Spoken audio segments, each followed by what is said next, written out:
lagi. Bentar, bingung.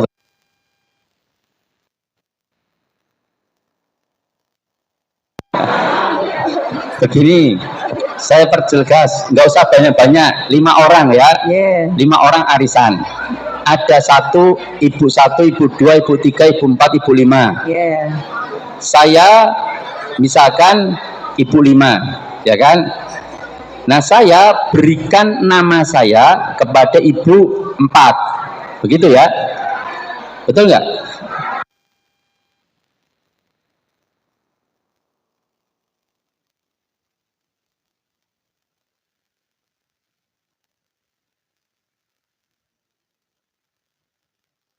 Yang ketiga, tapi tanpa persetujuan yang ke 1, 2, dan 4. Bolehkah seperti itu? ya.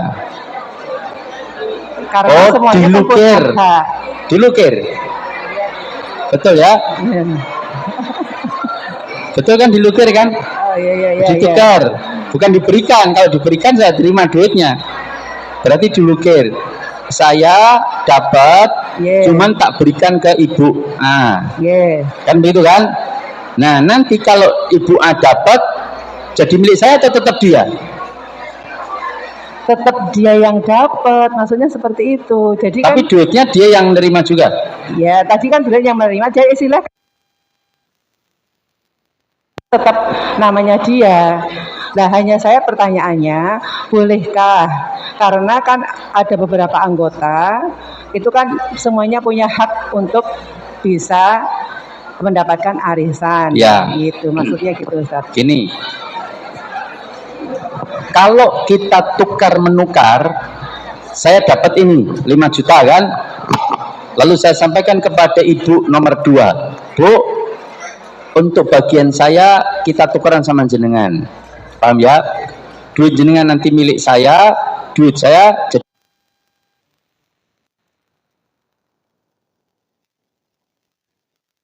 yang 1 diserahkan sekarang, yang 1 nanti. Ini nggak boleh, paham? Tapi kalau saya dapat, ya kan, saya nggak ada urusan dengan dapatnya jenengan. Cuman kebetulan saya tahu jenengan butuh duit misalkan. Terus Bu, nih tak utangke dapat saya kebetulan saya dapat 5 juta, tak utangke ke jenengan. Bukan saya tukar uang, tapi saya saya utangkan ke dia. Boleh nggak? Ya boleh, terserah saya. Wong itu saya utangkan siapapun, Bu, boleh. Paham? Nanti bayarnya kapan? Kalau bisa seminggu lagi ya. Oh iya, enggak apa-apa. Saya enggak ada kaitannya dia dapat arisan atau tidak nantinya, paham? Tapi bayarnya seminggu lagi, maka enggak ada masalah. Berarti saya bukan tukar uang, tapi saya ngutangi salah seorang saudara saya muslim, paham? Maka tidak mengapa. Yang lain protes, ya enggak boleh protes, kan itu duit saya, paham? Saya dapat, mau saya utangkan ke orang, terserah saya. Tapi kalau tukar menukar, misalkan ya, saya dapat, dah nama saya diganti ibu itu aja, paham ya? Nama saya nanti dia masukkan lagi, diganti ibu nomor 2. Nah, ini saya tidak menganjurkan seperti ini. Kenapa? Karena nanti timbul konflik. Kenapa kok dipilih dia, paham? Nanti jadi protes yang lain. Tapi kalau tidak, saya dapat, terus secara pribadi, nama saya sudah selesai, nggak muncul lagi. Namanya saya tetap sudah selesai dapat. Terus saya datang ibu nomor 2, Bu, saya tahu anak jenengan di rumah sakit. Dah, ini panjenengan kira-kira bisa mengembalikan kapan? Oh, sekitar sebulan lagi. Ya sudah, nggak apa-apa, sebulan lagi ini tak utangkan. Boleh, paham? Pribon? Oh, paham ya? Ya. Sekarang nomor 2. Tadi lupa. Nomor 2 tadi apa? Oh, potongan. Kalau dapat silahkan berinfak seikhlasnya, tapi dipantok minimal 5.000 misalkan ya, nggak boleh ya, karena seolah-olah dia mengambil manfaat. Kami telah ngutangi, tolong jenengan infak untuk kas. Nah, itu nggak boleh. Lebih baik tadi saya sampaikan, potongannya itu nggak perlu, tetapi kalau ada iuran kas di mana setiap orang itu wajib iuran kas, sudah iuran kasnya tersendiri. Paham? Dapat arisan kan setiap orang dapat lalu dipotong untuk 5.000 kas, kan sama saja dengan setiap orang wajib infak untuk kas 5.000, kan sama, cuman letaknya beda dan hukumnya menjadi berbeda. Yang satu menjadi boleh, yang satu menjadi tidak boleh. Karena yang tidak boleh itu langsung motong. Ini sama seperti dia ngabis ngutangi setiap orang 100.000, 29 orang, tapi minta dia ngasih sesuatu, yaitu 5.000 yang digunakan untuk bersama-sama sebagai uang kas. Itu tidak diperbolehkan.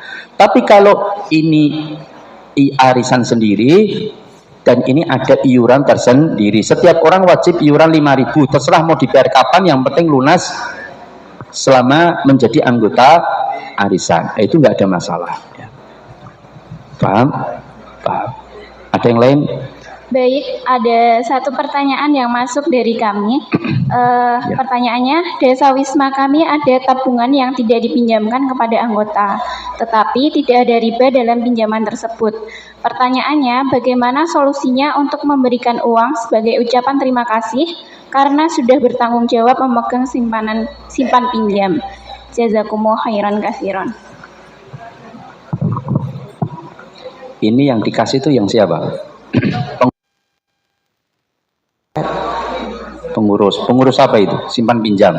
Pengurus dari simpan pinjam di Desa Wisma tersebut. Ya.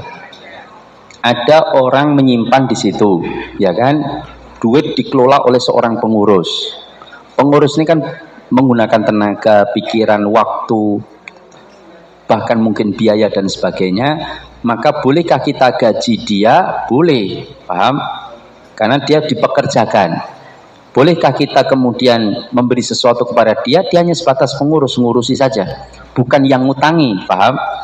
Duit itu adalah milik jamaah perkumpulan tersebut. Cuman pengurus itu dia tugasnya mengelola. Dia diberikan gaji tersendiri, baik dengan dari simpan, misalkan siapa yang mau nyimpan nanti ada uang administrasinya, itu malah tidak apa-apa, paham? Saya titip duit jenengan, tapi saya akan jaga, tapi saya minta upah dari penjagaan itu sebulan 2.000 misalkan, udah tidak apa-apa, disetujui. Nanti 2.000 kali sekian orang digunakan untuk gaji pengurusnya, itu tidak mengapa. Beda dengan pengurus itu ngutangi saya, terus saya ngasih kepada pengurus, itu tidak diperbolehkan, kecuali kalau pemberian itu tidak dipersyaratkan di awal, baik yang berhutang maupun yang ngutangi, dan diserahkan pada saat lunas, bukan masa cicil. Contoh, saya utang kepada beliau 5 juta. Saya nggak pernah mempersyaratkan, Mas, saya utangi 5 juta, nanti pas mengembalikan tak tambahi 500.000. Enggak. Dan beliau pun juga tidak pernah minta tambahan. Ustadz, tak utangi 5 juta, saya minta bunga 2% juga tidak. Kita utang-utang biasa, mengembalikan juga 5 juta. Tapi setelah saya ingin mengucapkan terima kasih, Mas, ini uang 5 juta utang saya, dan ini ada uang 1 juta hadiah dari saya buat panjenengan sebagai bentuk terima kasih. Boleh enggak? Boleh menurut ijma' jumhur ulama, paham? Asalkan tidak dipersyaratkan di awal. Jangan, Bu, di sini enggak ada bunga loh ibu-ibu, jadi enggak ada bunga. Dah infak nanti di akhir pelunasan, itu sami mawon, ya. Itu tidak boleh. Betul-betul tidak ada perjanjian, paham? Jadi betul-betul kerelaan yang berhutang untuk memberi, dan tidak boleh dalam masa cicil. Bu, mohon maaf, Mas, mohon maaf, ini saya dari utang 5 juta, saya baru bisa mengembalikan 3 juta. Loh, kok baru 3 juta, Ustadz? Nyun pangapunten, duitnya belum ada. Oh iya, ini lupa ada kelengkeng 5 kilo. Oh ya wis rawopo, kan gitu kan? Nah, karena ada kelengkeng 5 kilo. Yo duitnya bayari sasi-sasi ngarep tidak apa-apa, Ustadz, sing penting kelengkengi rutin. Nah, maka tidak dibenarkan, paham? Maka harus betul-betul sudah lunas. Dan ini pernah dilakukan Rasulullah. beliau utang seekor kambing, ketika masa pengembalian beliau mencari kambing dengan tipe bentuk harga nilai yang sama, tapi ternyata nggak dapat. Maka Rasulullah menyuruh sahabat, carilah yang lebih bagus dan kembalikan kambing itu. Sebaik-baik yang berhutang itu yang lebih baik dalam pengembalian. Itu Rasulullah mengatakan, dan ini riwayat disebutkan oleh Imam Ahmad dan digunakan dasar oleh Imam Ahmad untuk bolehnya menerima tambahan asalkan tidak dipersyaratkan di awal. Sudah diutangi 10 juta, masa pengembalian 30 tahun, kan gitu kan? Nah, kan nilainya jadi turun. Apa nggak kasihan? Nah, kita kemudian kasih hadiah kepada dia. Utang saya 30 juta, ini ada hadiah 50 juta buat jenengan. Boleh nggak? Ini nggak apa enten? Ya. Silakan, ada yang lain? Ya Pak Ustadz, terkait dengan itu tadi, misalkan dari pemberian ucapan terima kasih itu, apakah boleh diambilkan dari uang simpan pinjamnya itu? Uang simpan pinjam. Kalau diambilkan dari uang simpan pinjam, nggak ada biaya administrasi atau ada iuran kas, nggak ada. Misalkan ya, kita iuran kas untuk ngasih biaya tenaga yang nyatet-nyatet, misalkan ya, itu kan nggak ada masalah. Tapi kalau langsung diambil dari uang simpanan, ya setuju nggak dari seluruh jamaah yang menyimpan tadi, tahu uangnya berkurang, kan gitu kan? Nah, harus sepakati. Kita nggak bisa ngatur sendiri nih, sibuk semua. Udah kita cari pekerja aja atau nyari orang, kita suruh mencatat, nagih, macam-macam, ngirim kalau ada yang ngambil duit. Nah, kita kasih dia biaya. Biaya ini dia dari mana? Udah kita patungan iuran. Setiap orang yang simpan pinjam di situ, kita patungan uang kas 5.000. Nanti kita berikan kepada yang ngurusi keuangan tersebut. Boleh. Kalau memotong, dipotong sebagai kas untuk biaya orang yang dipekerjakan untuk mencatat dan mengatur. Itu personal Pak Ustadz. Misalnya dia personal. Dari anggota itu misalkan ada 5 yang pinjam salah satu. Kemudian yang satu itu ketika sudah mau mengembalikan, dia sebagai ucapan pribadi memberikan ke pengurusnya itu sendiri. Jadi sebentar, ini utang, ada 5 orang kumpul duit, salah satu menjadi pencatatnya atau ngurusi. Lalu ketika dia mengembalikan, ada persyaratan nggak di awal untuk menambahkan? Nggak ada. Tidak ada. Kemudian mengembalikan ketika memberikan hadiah itu ketika lunas. Ya, dan pengurusnya juga tidak digaji. Beda gajinya. Jadi sebagai ucapan terima kasih dari personal sendiri gitu Pak Ustadz. Dia digaji nggak? Digaji maksudnya di sesi yang lain gitu. Sudah ada kesepakatan yang lain. Ini kan personalnya gitu Pak Ustadz. Lah ya, dia statusnya pegawai berarti, pengurus tersebut, dan dia digaji untuk ngurusi itu. Lalu mendapatkan hadiah dari orang yang dilayani. Nggak boleh, itu sudah masuk al-hadaya alal ummal ghulul. Hadiah kepada para pegawai itu hukumnya pengkhianatan. Paham? Baik. Bolehnya dia memberikan hadiah itu kepada yang mempekerjakan orang itu. Paham? Nah, nanti dari orang yang menggaji itulah yang memberikan, bukan langsung. Misalkan ya, saya kerjasama dengan kelurahan. Kelurahan itu menariki sampah di seluruh desa tersebut. Nah, kelurahan mempekerjakan orang, yang orang ini sudah digaji oleh kelurahan.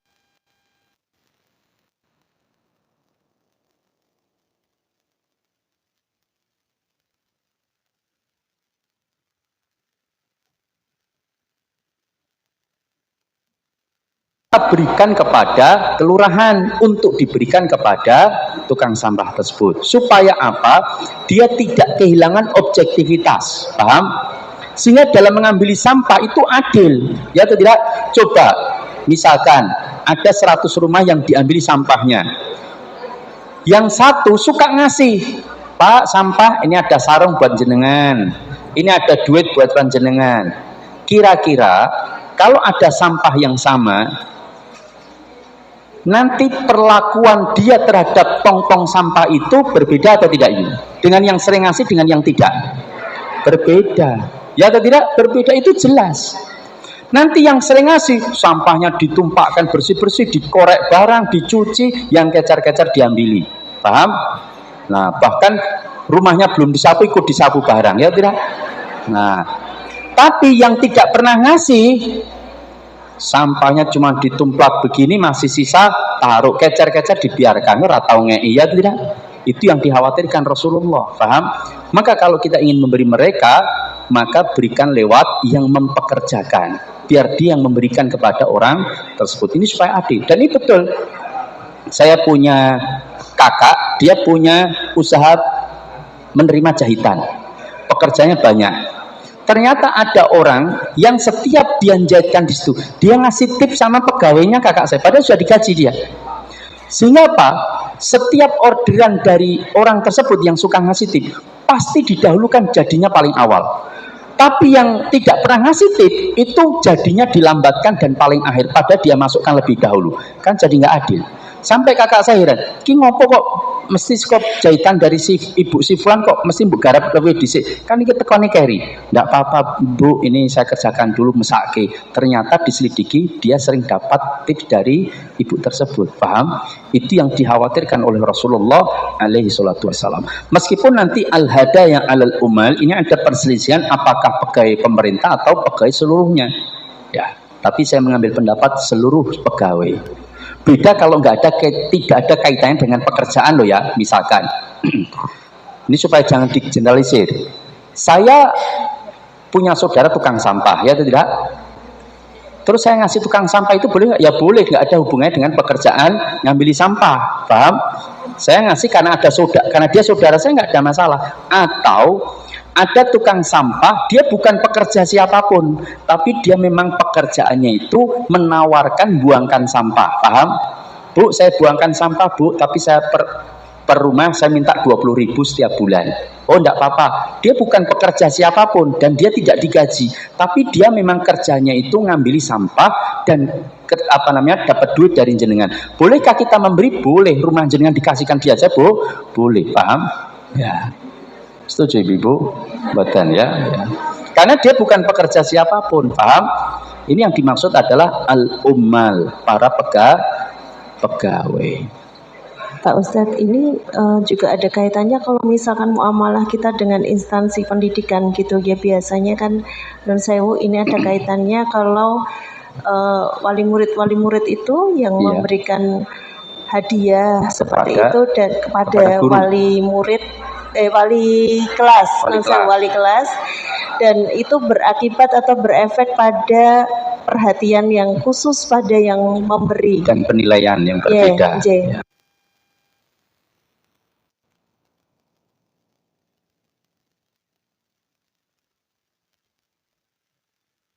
Ada wali murid, santri yang masih dinilai oleh guru tersebut, artinya masih menjadi muridnya, dan ada penilaian dan guru itu juga pegawai, maka hendaknya kalau memberi mereka, berikanlah ke yayasan, biar yayasan yang akan memberikan ke guru tersebut, tanpa tahu dari mana hadiah itu, paham?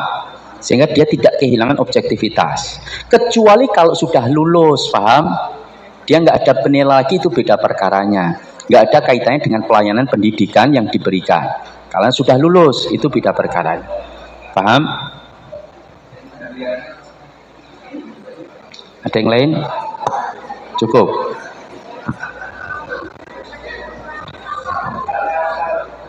Oh, oke. Sebentar.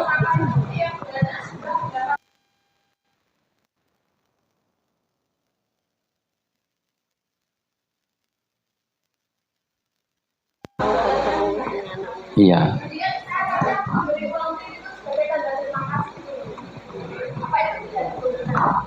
Tukang sampah itu sudah mendapatkan gaji tiap bulannya itu loh. Gaji dari siapa? Dari warga tiap bulan. Dari warga? Maksudnya setiap bulannya sudah mendapatkan gaji. Bentar. Tukang sampah ini dipekerjakan orang atau lembaga, atau dia menawarkan jasa dia untuk ngambil sampah dengan warga, sehingga dia mendapatkan upah dari warga. Itu berbeda loh ya. Misalkan tukang sampah itu dipekerjakan oleh kelurahan, misalkan dia dapat gaji tiap bulan 2 juta, di mana gajinya tetap. Mau warganya bertambah atau berkurang, gajinya tetap. Ini namanya pekerja. Tapi kalau tukang sampah itu menawarkan tenaga untuk membuangkan sampah dengan warga, di mana warga membayar tiap kakak itu 20.000, paham? Itu dia bukan pekerja, tapi dia bermitra dengan para warga untuk membuangkan sampah, di mana dia dapat upah. Kalau jenengan sampahnya banyak terus ngasih tambahan, tidak apa-apa. Kalau dia bukan pekerja, paham? Dia pekerja itu Pak, maksudnya pekerja. Yang gaji siapa dulu? Dari kelurahan. Oh, kelurahan. Tadi bilangnya yang gaji warga, ya atau tidak? Dari kelurahan. Kalau yang gaji warga kan berarti transaksional, dari keluarga, dari jual beli jasa. Iuran itu loh Pak, iuran warga itu dikasihkan kelurahan. Dikasih ke sampah tiap bulannya. Enggak lah ya. Iuran warga disahkan ke sampah. Iya, tiap bulan. Tiap bulan. Patokkan ke tukang sampah. Karena saya berhubung sampahnya banyak, kadang saya memberi tip. Gitu. Tukang sampah ini dapat duit dari warga. Langsung. Iya. Tiap bulannya langsung ya. Langsung dari warga dikasihkan tukang sampah. Iya, betul. Lah gajinya dari mana? Ya dari warga. Dari warga. Berarti kalau warganya bertambah, berarti penghasilannya tambah. Iya. Kalau warganya berkurang, penghasilannya berkurang. Iya. Itu namanya transaksional. Dia bukan pekerja siapapun. Paham? Iya. Berarti dia ngambil sampah warga, per rumah bayar 20.000 misalkan. Iya. Itu dia bukan pekerja siapapun. Paham? Iya. Jadi kalau sing diambil itu cuma 3 rumah, berarti itu sesasi 20.000, ya atau tidak? Kalau gaji tidak, berarti ada yang menggaji, maka warga bayarnya ke kelurahan. Paham? Nanti kelurahan gaji dia. Kalau kelurahan dapat banyak warga, dia untung. Jangan gajinya tetap. Paham? Paham yang maksudkan? Nah, kalau warga itu langsung transaksi dengan tukang sampah, memang dia kerjanya ngambil sampah, kita bayar dia, kita ngasih tambahan tips karena sampah kita lebih banyak, boleh, karena dia bukan pekerja, tapi menjadi lawan transaksi kita, dia membuangkan sampah kita. Rumah jenengan kasihkan sekaligus juga enggak apa-apa, dia-diakan. Misalkan kalau rumahnya banyak, terakhir monggo silakan. Waalaikumsalam warahmatullahi wabarakatuh.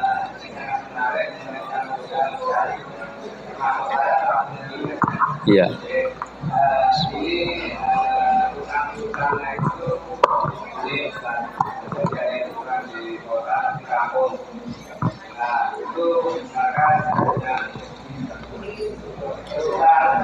Iya.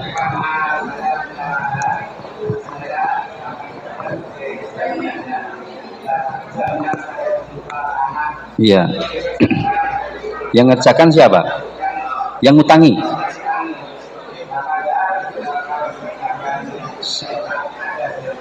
Iya.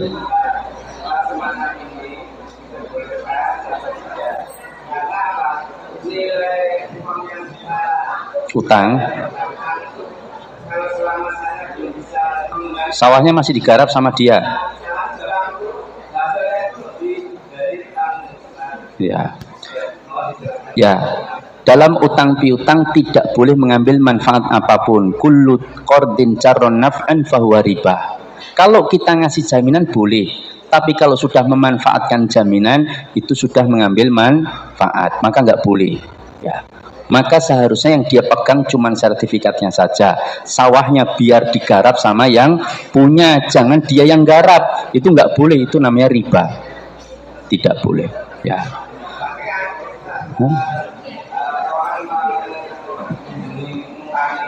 Ya. Tanah. Terus dikerjakan. Lah ya, nggak boleh. Tidak boleh. Ya. Oh, dosa sama ya. Ya, duit. Ya.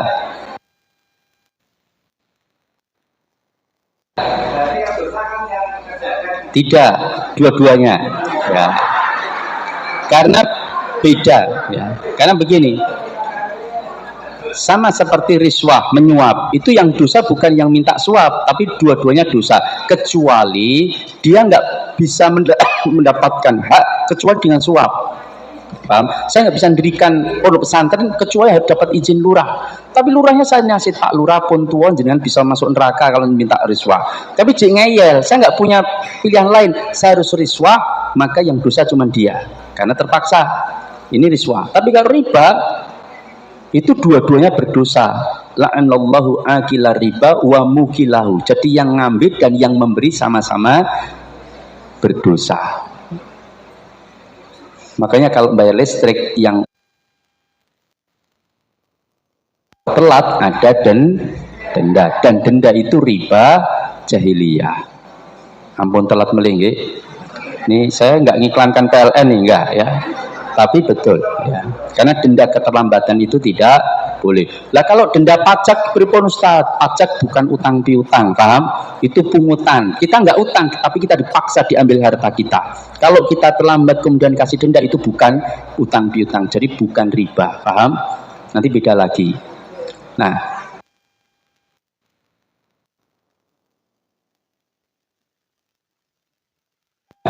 termasuk bahkan koncone sing dijak itu tak jak nune apa namanya